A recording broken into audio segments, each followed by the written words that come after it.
another episode, folks. How you doing today? We have Migdalia Bonilla here from our podcast, Life with Migdalia. How's it going today? Great. I love your sweatshirt. Oh, you like my sweatshirt? Oh, thank you. I absolutely love Michigan. Yeah, no, I love it. Yeah, no, I'm from Michigan. Yeah, the mitten. Yeah. I actually need more sweatshirts, don't we all?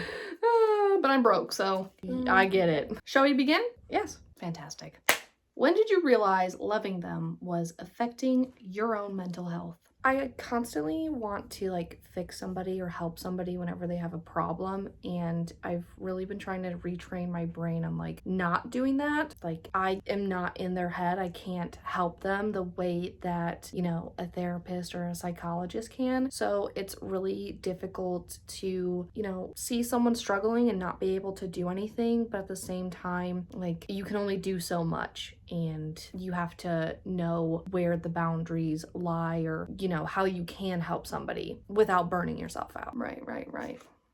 How do you support them while still protecting your own peace? Support them as much as possible, every time they're upset or being manic or having an episode. Just reassure them that you're here for them, you're listening, it's tough, and ask questions if you need to, research the topic, try to understand it as much as you possibly can in order to help and support them when they really need it. Right. What's the biggest misconception about loving someone with mental illness? The biggest misconception, I think, is trying to fix them or save them from themselves. You can't save someone. You can't fix someone. That is for them to decide whether or not they want to fix themselves and go to therapy or get the right medication for them to help their disability or their mental illness. So, people can think oh yeah, I'm fine, or they're fine, and something else happens and it's just a bigger issue than needed, and you can only do so much, really. But the biggest misconception is you can't save someone from themselves if they don't want to be saved. No, right. Describe a time you had to choose yourself, and what did that look like? So in my previous relationship, he ended up finding out that his dad wasn't his biological dad. I stayed with him for a while because, it's a hard time in somebody's life. But it ended up being to the point where he was projecting his insecurities and trust issues onto me, to the point where I couldn't even hang out with friends without having an argument or, being questioned if I was lying or if I was where I wasn't supposed to be or whatever. And I ended up realizing this isn't gonna get better. And I even used the bargaining chip of therapy, and he just was not all about it. And I was like, okay, I have to get out of here because this is not helpful for the relationship whatsoever. And it was just making things a lot worse, and it was just a mess. Right.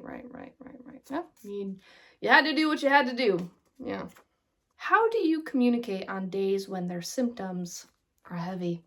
So my girlfriend and I have this thing where if she's going through tough day, if she does not want to be touched, cuddled, engaged with very much, she'll squeeze my wrist 3 times just to let me know she just does not want to talk very much or be social or anything. So I think that really helps with having a code word or a code theme for you to know hey, I don't feel like talking that much, so I'm gonna seclude myself. Or in her instance, she plays video games, and I just let her be and have her space when she needs it. And if she wants to come to me, she can come to me. Right. How do you avoid becoming their fixer or therapist? I kind of have to, talk to myself and be yeah, we can't fix this. We can help them through it. We can support them. But I cannot just wave a magic wand and be yeah, I'm fixing it. You're all better. Or even telling them oh, I can fix you, or I can take this away or make it better.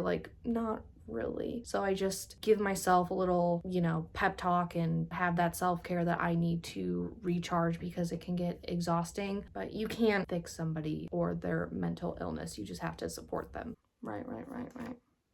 What advice would you give someone who feels guilty for needing space?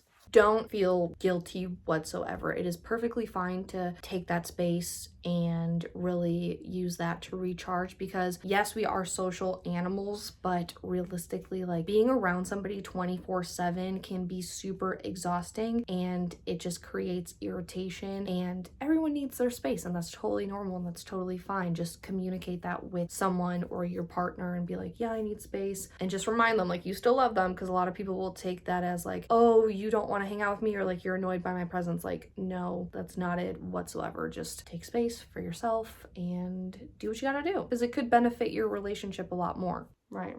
No, yeah, I totally get it, you know. Us Michiganders.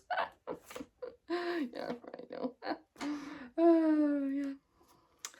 All right, that is all for this episode and interview, folks. We will see you next time. Have a great weekend.